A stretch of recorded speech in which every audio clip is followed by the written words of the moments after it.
Hi guys, welcome to the DMU&I podcast. I'm joined this week by Hugh Gilmour from Telis, who's a client of ours.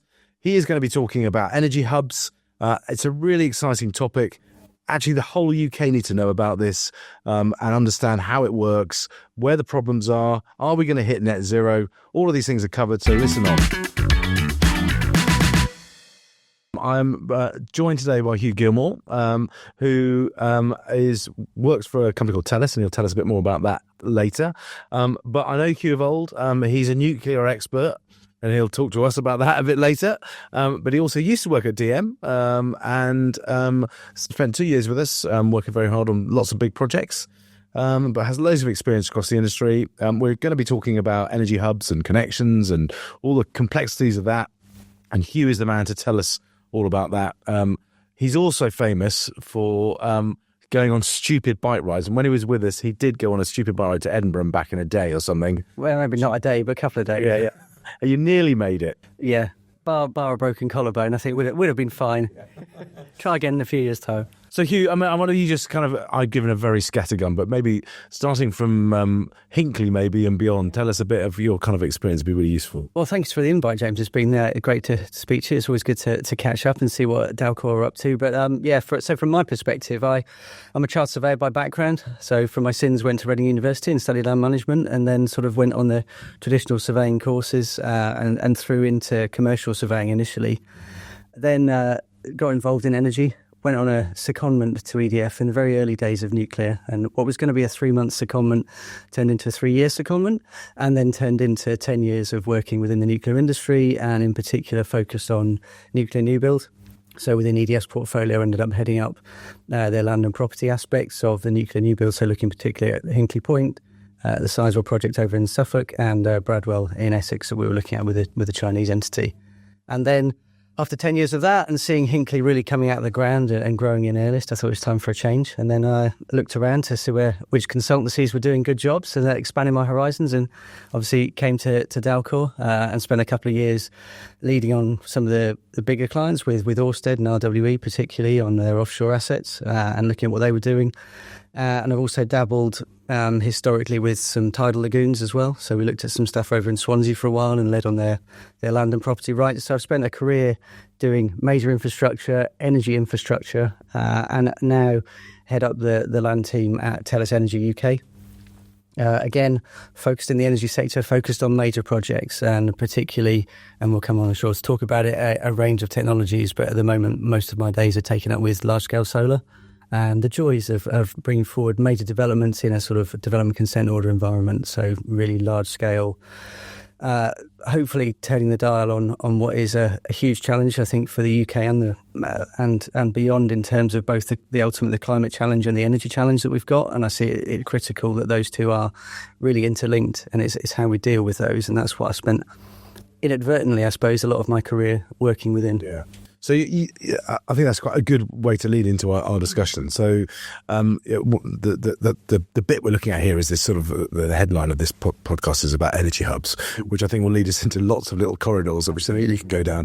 Now, people listening to this, we've got people who are probably experts and know everything, but we've probably got a lot of people who haven't got a clue what we're talking about when we talk about energy hubs. And I wonder whether you could explain it really simply in terms of what an energy hub is. Sure. I think from our perspective, and the thing we're trying to champion at Telis Energy is around, there is no one technology that's going to solve this climate crisis or the energy crisis, because each of the different technologies has got pros and cons that go with it, whether that's how they generate, when they generate, the type of energy, et cetera, et cetera. So the energy hub looks to bring one grid connection and then multiple technologies to come off it. So I suppose the simplest way to describe it is a bit like I'll bring it back to your bike analogy, a bit like a spoke and hub. So we've got your grid connection at the centre and your substation. So effectively your plug sits at the hub of that. And then we're bringing in lots of different kettles.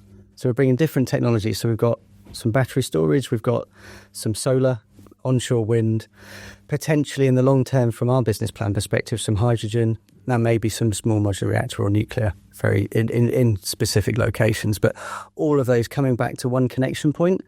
And then from that connection point, feeding into national grid.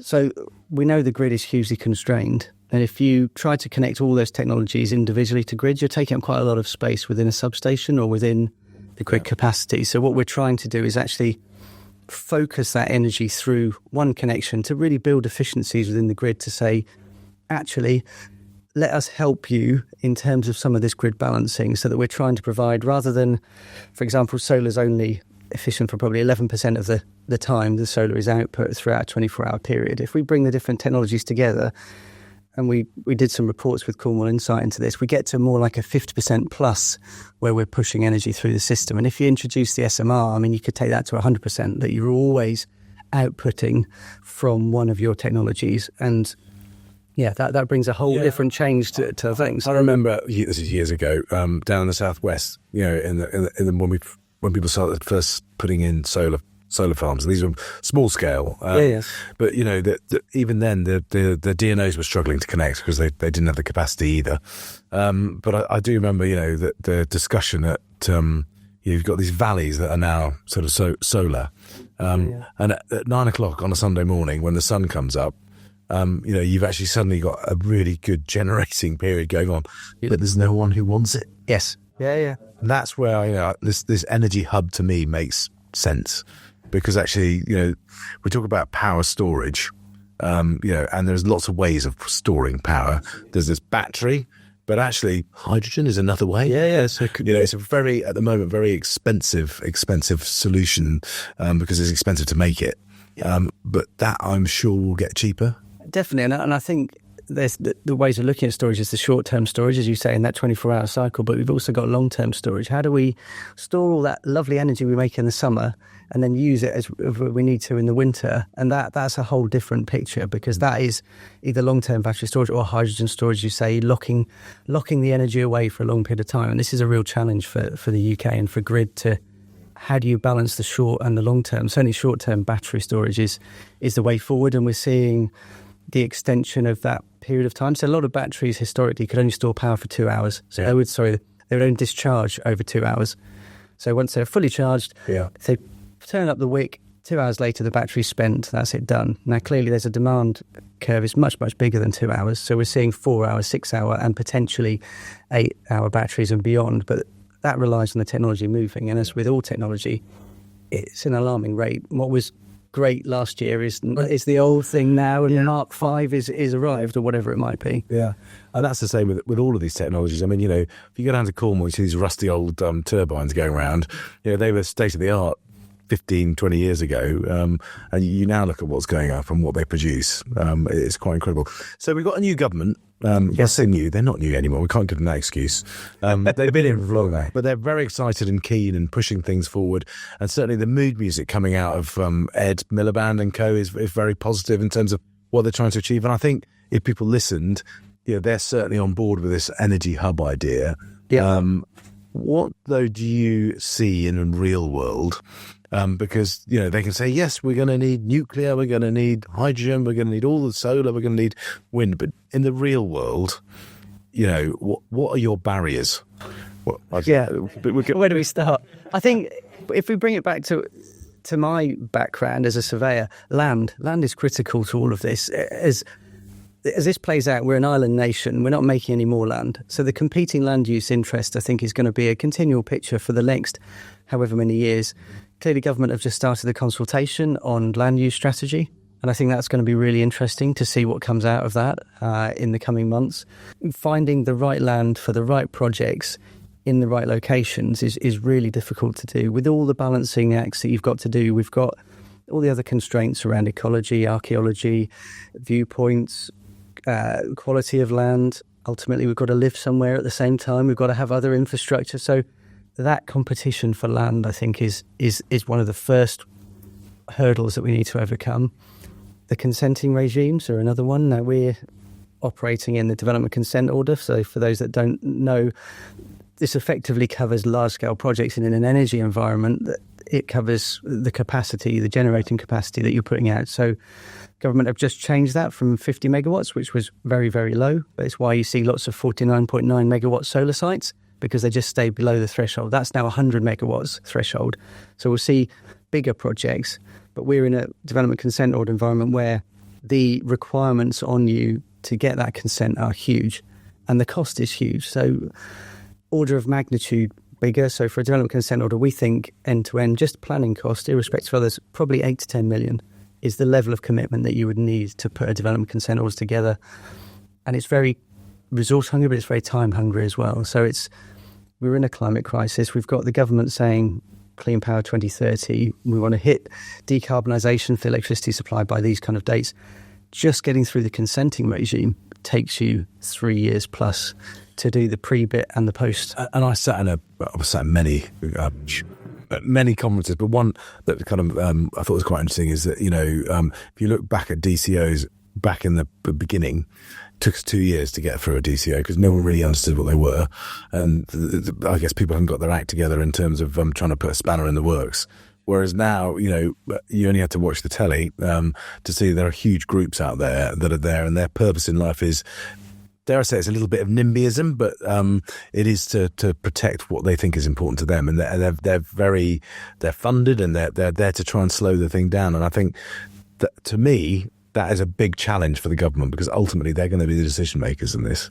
It is, and I think we hear it regularly. So as part of the development consent order, there is a huge amount of public consultation that goes on within that. So it's really critical that people have a voice, but that needs to be in the context of everything else that we're trying to achieve at the same time. That it shouldn't be a whitewash that you can just consent whatever you want. Yeah.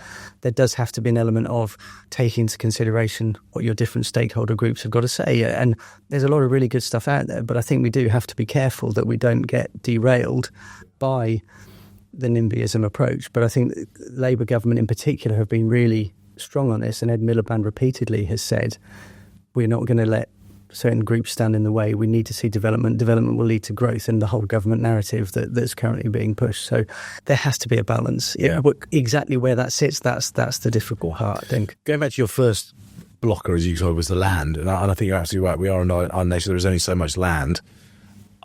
Do you think, and I think I know the answer to this already, but I don't think UK, certainly the population, understand what's needed to get us to net zero in terms of land use, etc. And do you think the industry understands exactly what's needed for that? It's a difficult one to quantify, but I think, like a lot of things, perception is far worse than reality. So, as I said, we're doing a lot of large-scale solar projects. So a big part that people will tell us is that we're just going to cover the entire country in glass. And it's a well-rehearsed piece that says, actually, even if we achieve the government targets with solar, we're still going to be taking something like 0.3% of total land take. And the one I love to quote, and I know everyone hates, is it's the same or less than there currently is under golf courses in the UK. And I've never heard anybody complain that there's too many golf courses and too much land take. I've complained about that. I hate golf courses. So I think it's a perception piece. Clearly, there is a large land take from some of these technologies, but ultimately, we've got to have an element of, yes, we need food security, but we also need energy security, and we need places for people to live, and we need transport. Yeah. So it is a real balancing act between those. But ultimately, in my head, the way I square my circle is, if we don't do something around our energy security, and that's to give us our own sovereignty. We've seen with the invasion of Ukraine that energy sovereignty is really important. We cannot be beholden to others that can turn us on and off as they please. So we need some sovereignty. We also need significantly more energy, because we're going to go through electrification as we go towards a decarbonised environment. So we need more. And if we don't do something about it, food's not going to be relevant, because climate change will overtake that. And food security will be more about, where's the food coming from? Never mind, should we grow our own?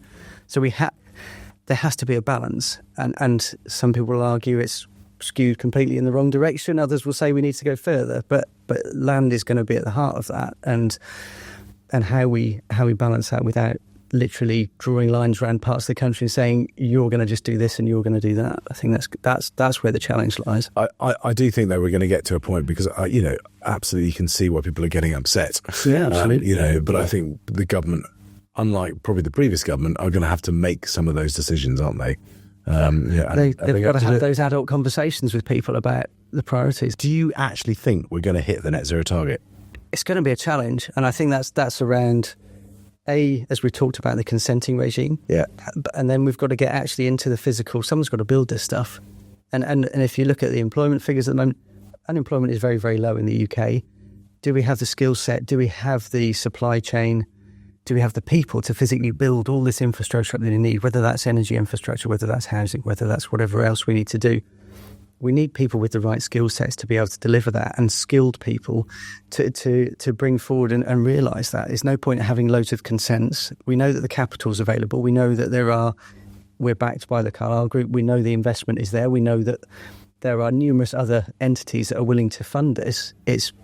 But we need to see it delivered, and it's the delivery that's going to be critical. Can I move us on then to another topic that you and I talk about quite a bit, but is the actual connection. You talked about your hub with the spokes.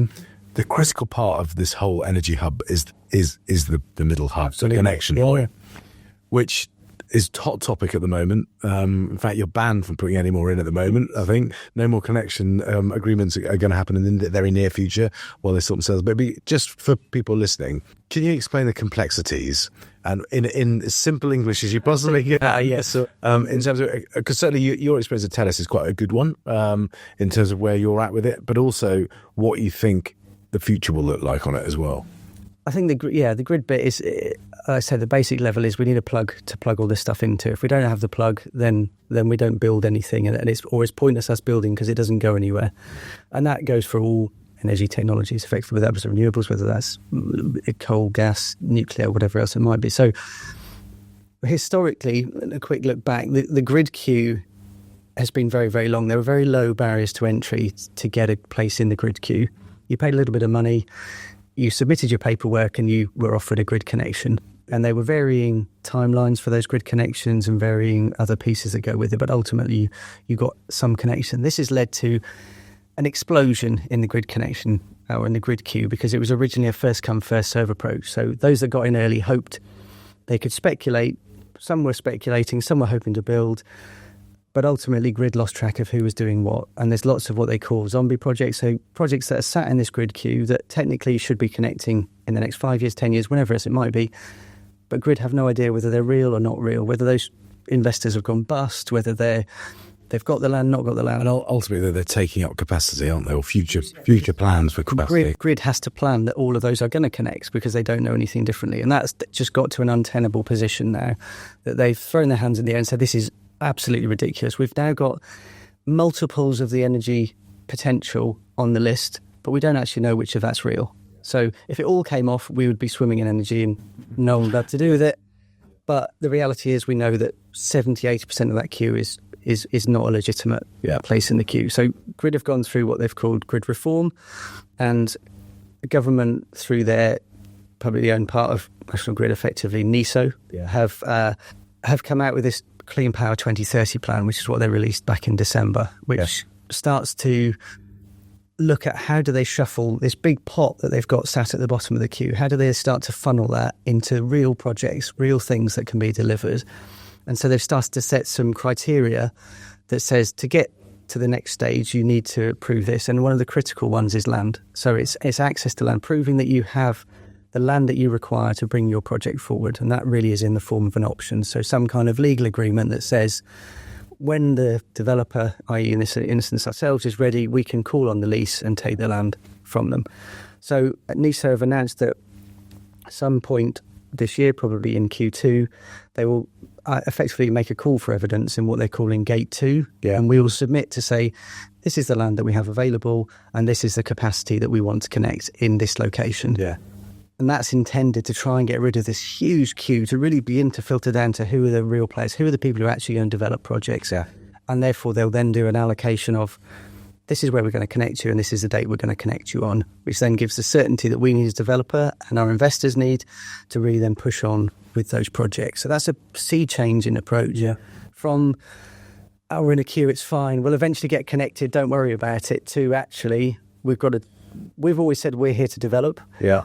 There are a number of others that aren't in that space, and this will start to really flush those out. So for someone like Telis, who are kind of, I guess, looking at all options here in terms of, okay, solar or wind or whatever it might be, has that change made you change your plans?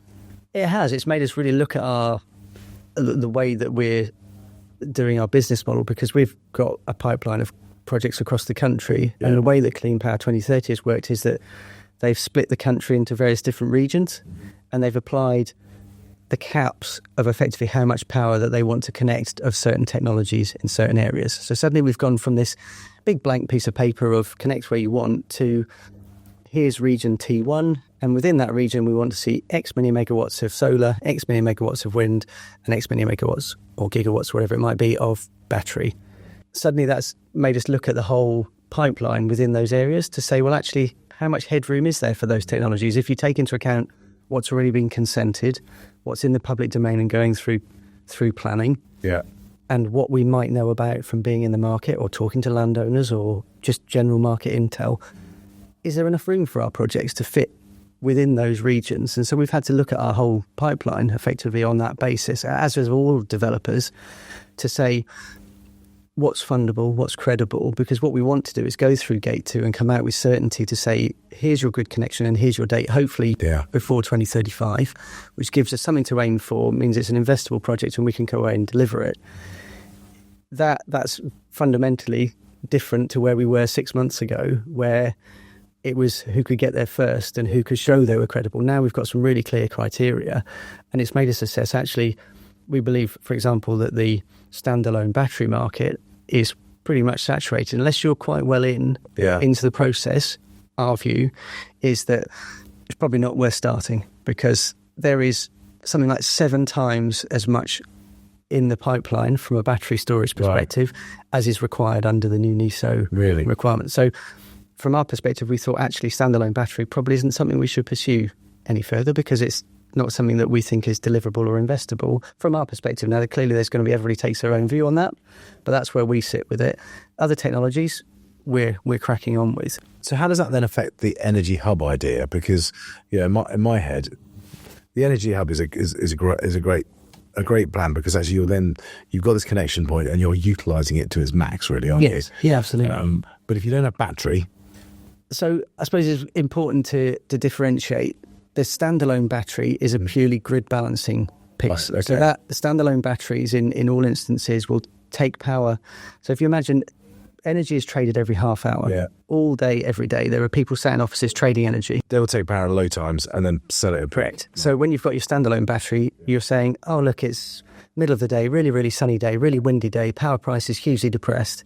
Right, let's charge the battery up at a low rate. Let's wait till late in the evening when everyone's watching Coronation Street or EastEnders, and the power price peaks out. Let's sell it at that point, and therefore we can make money. That's it. And there's various other ways you can stack your revenue, but that's one. So that's the bit we're not doing. But we will be co-locating battery storage with our solar sites. So, and that is doing a different job. That's taking the power from the solar and charging the batteries at those times where it's the power price isn't optimal to sell. So it's actually very much in our system. Right. It's just that grid balancing battery we feel is fallen away slightly.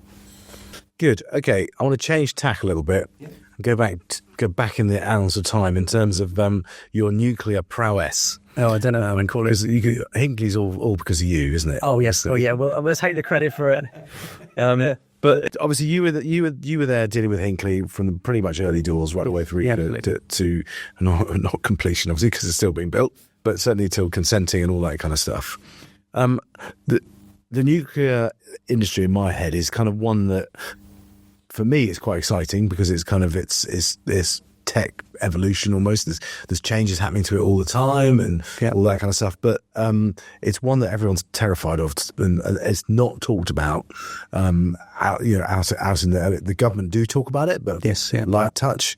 Now, for me, what's quite exciting is, and we're involved with Sizewell, getting involved with that, and then obviously that's underway.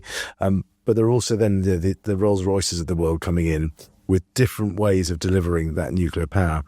So you and I were talking earlier, and you said there's actually other companies coming in with even smaller versions. I'd be quite interested to know, which direction you think nuclear is going to go, because I know we talked earlier also about the process the government's going through at the moment with the small nuclear reactors. So I think that there's a lot going on in a nuclear space. I think you've got the gigawatt scale nuclear, which is your big Hinkley Point C, Sizewell C, sort of serving millions of households. I think Hinkley and Sizewell alone each will do 7 million plus households. This is mega project stuff, and we went down and had a look again back at the site because it's still something I touched base with. And there's 12,000 people a day on site during construction, but that won't come on until 2030. I started looking at Hinkley in 2009. That's a long end-to-end process from taking that through. So if nuclear is going to continue to be a part of the mix, and it's currently probably about, 15% of the UK's energy comes from nuclear. Yeah. The old stations are going to slowly drop offline, and we're going to be left with the old Sizewell B and the new Hinkley and Sizewell coming through. Yeah. And that's not very far away before that becomes reality. So if we want to keep nuclear as part of our mix, which I think is really important because it's base load power. Yeah. And for those that don't understand that, it's on 24 hours a day, 7 days a week, just humming away, producing power, which is fantastic for all of us because it just underpins the grid and gives grid stability. If that's going to continue, we need to have nuclear as part of the mix. Now, nuclear, unfortunately, has got a couple of issues. One is obviously perception. You've got 3 Mile Island, you've got Fukushima, you've got Chernobyl. Yeah. But if you look at, and I was looking into this before I came to speak to you, if you look at it, the amount of gigawatt hours produced by nuclear around the world compared to the other technologies, coal, gas, etc., the accident rate, the impacts are tiny compared to those other technologies when you take into account coal mining and the burning of coal and all the inadvertent issues that come from that.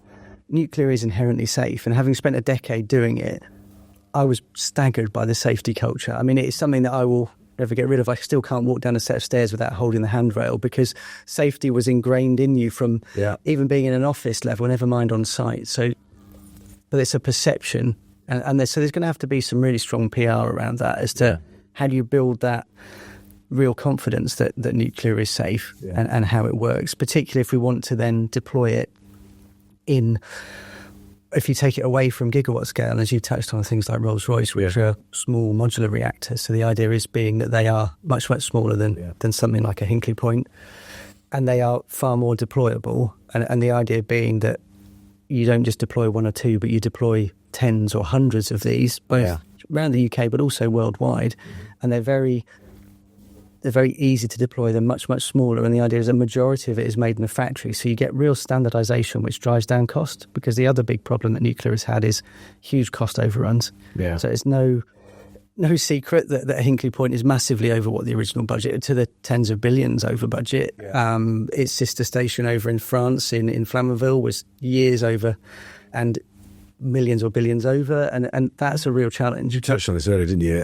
Really, when you talk about skills, weren't you? Because I think part of the plan behind Hinkley and Sizewell is based around the skill set required to develop it and build it. Yeah, and that's not just the operators. I think that's right down to the trades and things that I know when we were looking at Hinkley in the early days, we looked at a certain type of welder, and we assessed that even if we used everybody who was qualified under that welding qualification in the UK, that was only half of the number of people that were needed on site. Right. So it was identified really early that just those basic skill sets were going to be required, and no one was going to provide that unless the company took the reins and set up with local colleges and local education establishments training facilities to bring on their supply chain, because without those people you can't build it.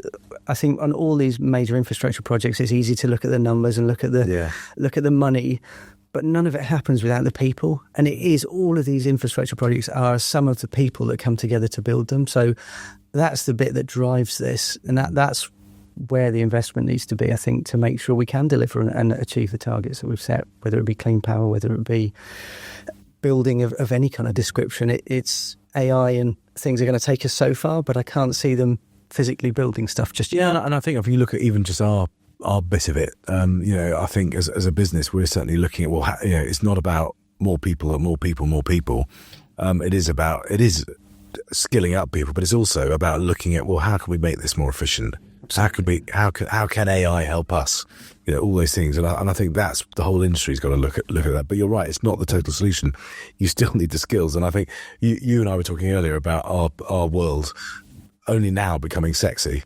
Yes, because it wasn't before, but now it is, because actually people have realised, oh my God, we need to do this. This is a race that we're trying to get to create this net zero. So actually, we're not going to kill the planet, and that. And it's still, as we talked about earlier, it's always going to come back to the people. I mean, I started doing land and property work because I actually quite like people. Yeah. That sounds slightly strange, but it's about relationships. It's about talking to people, ultimately, at the end of the day, people are directly affected by all of these projects and how they work and what they work and how they come forward, whether that's the landowners or the person that lives nearby or the people that see the traffic.